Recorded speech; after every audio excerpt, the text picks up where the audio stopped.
सूचना सूचना आदरणीय जनसमुदाय भारतबाट नेपाल सामान किनेर ल्याउँदा नेपाली 100 रुपैयाँ भन्दा कमको सामान मात्रै ल्याइन पाइनेछ।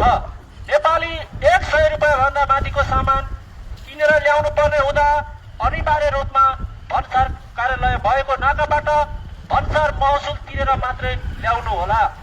भन्सार कार्यालय नरहेको नाकाबाट नेपाली 100 रुपैयाँ भन्दा माथिको सामान किनेर ल्याएमा सो सामान कानुनी अनुसार जफत भई भन्सार बुझाइनेछ। सशस्त्र प्रहरी बल नेपाल।